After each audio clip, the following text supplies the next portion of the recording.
On s'en sert à tous les jours, mais on ne sait pas tellement comment ça marche. Aujourd'hui, je vous explique comment fonctionne votre téléphone cellulaire en 3 minutes. Il y a eu plusieurs versions du téléphone cellulaire depuis les années 80. Depuis le Motorola Dynatac 8000X sorti en 1984, l'incassable Nokia 3100, les flip phones, les BlackBerry, jusqu'au téléphone intelligent, presque tout le monde en a un et s'en sert quotidiennement. Mais comment est-ce que ce tout petit appareil peut envoyer notre voix, et Internet par le fait même, d'un bout à l'autre de la planète? Tout d'abord, la base de la base. Le micro et l'écouteur transforment la voix en signal électrique et inversement. Il y a un processeur qui transforme le son en 1 et en 0, la conversion analogique numérique. Et on va ensuite compresser la voix avec un codec, un codeur-décodeur spécialisé pour devenir une toute petite quantité de données. Si vous voulez en savoir plus sur la compression, j'ai d'ailleurs une vidéo là-dessus. Le téléphone va ensuite transformer les données numériques en ondes électromagnétiques et va envoyer le signal vers l'antenne la plus proche, qu'on appelle une station de base, ou une tour cellulaire. En région rurale ou moins dense, ça va être plus souvent qu'autrement des grandes tours avec des antennes au bout. Mais en région urbaine, les antennes peuvent être installées sur le toit de certains édifices. Le territoire est ensuite divisé en petites cellules hexagonales. Chaque antenne gère une zone. C'est pour ça qu'on dit téléphone cellulaire. L'antenne reçoit le signal et l'envoie vers le cœur du réseau de votre opérateur. On vous identifie via votre carte SIM et on localise la personne que vous tentez d'appeler. Si vous appelez une ligne fixe, c'est plutôt simple, la localisation est assez semblable d'une fois à l'autre. Mais si c'est un autre appareil portable, c'est pas très compliqué non plus, mais c'est plus dynamique. Régulièrement,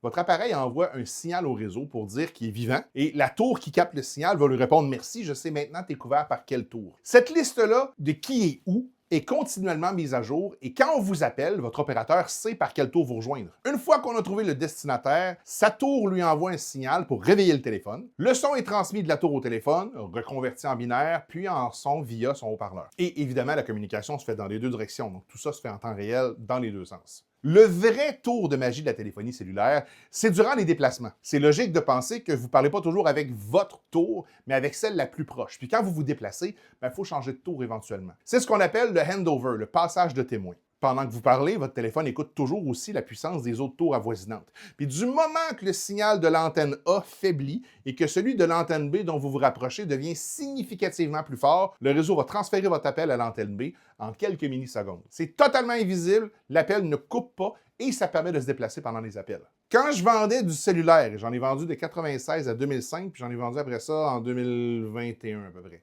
Il y a plusieurs clients qui me parlaient d'une connexion avec le satellite. J'ai jamais su si c'était par abus de langage ou par ignorance, mais ma place à ce moment-là, c'était pas de les corriger. Ici, oui, quand on parle de téléphonie cellulaire standard, il n'y a aucun satellite impliqué. La téléphonie satellite, c'est un peu le même concept, mais au lieu de parler avec une tour proche, on communique avec un satellite. Ça prend généralement des téléphones dédiés. Les forfaits sont exponentiellement plus chers et pour avoir du signal, il faut être à l'extérieur et en ligne directe avec un ciel dégagé. C'est vraiment une solution d'urgence pour la majorité des cas. Il n'y a aucune raison de vouloir absolument se servir d'un téléphone satellite en ville ou en zone habitée. Même les nouveaux iPhone et les nouveaux Samsung offrent l'option d'appel satellite d'urgence, mais c'est que pour le 911 en dehors des zones de couverture cellulaire terrestre. Et enfin, c'est quoi une carte SIM? La carte SIM, pour Subscriber Identity Module, ou module d'identité de l'abonné, c'est un mini-ordinateur miniature ultra sécurisé. La puce contient un numéro d'identification unique au monde, le International Mobile Subscriber Identity, la IMSI, et la clé Key, une espèce de clé secrète de cryptographie connue uniquement de votre carte SIM et des serveurs de votre opérateur. Quand vous placez un appel, votre téléphone envoie votre IMSI et le réseau valide que vous avez le droit de passer un appel via la clé Key. Par la suite, votre appel va passer. La beauté de la carte SIM, c'est aussi que votre abonnement est lié à la carte plutôt que l'appareil lui-même, ce qui veut dire que vous avez juste à changer la carte d'appareil pour que votre service suive. Encore une fois, si vous avez appris quelque chose, aimez et partagez. Puis si vous avez d'autres questions à propos de la téléphonie cellulaire, écrivez-les en commentaire.